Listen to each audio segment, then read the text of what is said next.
এইটা হচ্ছে আগের বছরের মনসা পুজোর ভিডিও। কিছু কারণবশত আগের বছরে শেয়ার করা হয়ে ওঠেনি, তাই আজকে যেহেতু মনসা পুজো তাই আজকেই আগের বছরের ভিডিওটা শেয়ার করছি। এই বছরেরও মনসা পুজোর ভিডিও আসছে খুব তাড়াতাড়ি। Hello everyone, welcome back to my channel. আমি দিশা নিয়ে চলে এসেছি তোমাদের সাথে মনসা পুজোর ব্লগ। তার আগে সবাইকে জানিয়ে রাখি, শুভ মনসা পুজো, শুভ বিশ্বকর্মা পুজো। আজকের দিনে আরও অনেক পুজো আছে, সেই সবগুলোর শুভেচ্ছা। প্রায় 12:30 বেজে গিয়েছে আর এখন আমি চলে যাব কোয়েলের বাড়িতে। মনসা পুজোটা অ্যাকচুয়ালি ওর বাড়িতে হয় প্রতি বছর খুব ধুমধাম করে। চলো তোমরা দেখতে থাকো, আমাদের আরও বন্ধুরা আসবে, আমরা সবাই মিলে খুব মজা করবো। কোয়েলের বাড়িতে পৌঁছে আমরা প্রথমে চলে গিয়েছিলাম মন্দির তলাতে। সেখানে গিয়ে দেখলাম দিদি বৌদিরা সবাই মিলে আলতা পড়ছিল। তারপরে মাকে দর্শন করে নিলাম। মায়ের প্রতিমাটা কোয়েলের জেঠুই বানাই, ভীষণই মিষ্টি মায়ের এই মুখ। আমি তো আলতা পড়তে এতই ভালোবাসি যে ওখানে আলতা পড়তে বসে গিয়েছিলাম আর বিট্টু আলতা পরিয়ে দিচ্ছিল। তারপর একে একে সবাইকেই পরিয়ে দিল। তারপরই কোয়েলদের বাড়িতে ফিরে এসে আমরা খেতে বসে গিয়েছিলাম সবাই মিলে, কারণ একটু রেস্ট নিয়ে আমাদেরকে আবার রেডি হতে হবে। গাইজ, এখন আমাদের রেডি হওয়ার পর্ব চলছে, সবাই শাড়ি পরবার জন্য রেডি হচ্ছে, এদিকে প্রস্তুতি চলছে। তুঙ্গে যাকে বলে, তো তোমরা দেখতে থাকো। সো ফাইনালি আমরা একদম রেডি হয়ে গিয়েছি। এরপর আমরা চলে যাব মন্দির তলাতে, ওখান থেকে ঠাকুর বেরোবে, ভ্রমণ হবে, তো সেগুলো তো তোমরা দেখতে থাকো।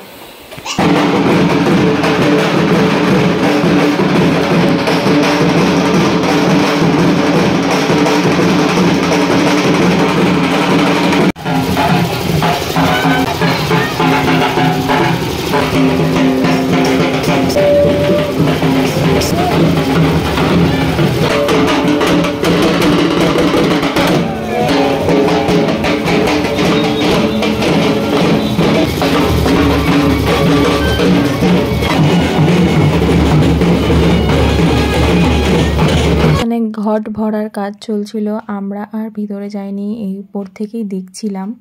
আর এরপরেই পুরো ভ্রমণে বেরোনো হয় পাড়াতে, তো সেটার জন্য আমরা ওয়েট করছিলাম, তখনও ঘট ভরে আসেনি। আর এরপরেই বেরিয়ে পড়লাম ভ্রমণের জন্য।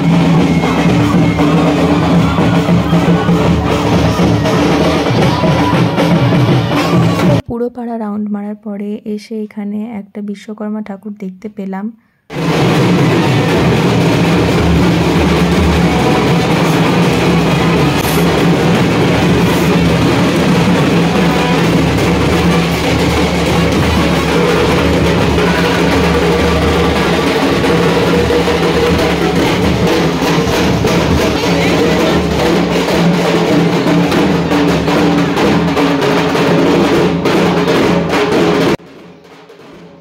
তারপর এখানে বেশ কিছুক্ষণ ধরে ঢাক বাজানোর পর্ব চললো এবং মা মনসাও চলে এলেন। আর এখানে অনেকজনের ভর হয়। Hello guys, good morning. আজকে ডে 2। আমি সকাল থেকে ব্লগ অন করতে পারিনি, আমার গলা শুনে বুঝতেই পারছো প্রচণ্ড ঠান্ডা লেগেছে, শরীর একদম ভালো নেই, একটুকু ভিডিও করার কোনো ইচ্ছা নেই। তো আজকে সকাল থেকে এমনি কোনো সাজগুজো করিনি, আমরা জাস্ট উঠে শুয়েই ছিলাম ঘুম থেকে উঠে। এখন একটু রেডি সেডি হয়েছি, কারণ এখন আমাদের খাওয়ার টাইম, একটু বাদে খাবো। ডে 2তে থাকে মেন ভোগ প্রসাদ বিতরণ। এখানে আমরা খাওয়া দাওয়া শেষ করে নিলাম। এদিকে দেখলাম কোয়েল আর তার বাড়ির সবাই খেতে বসেছে। তো আজকে ভিডিও এই পর্যন্তই, দেখা হচ্ছে নেক্সট ভিডিওতে। টাটা।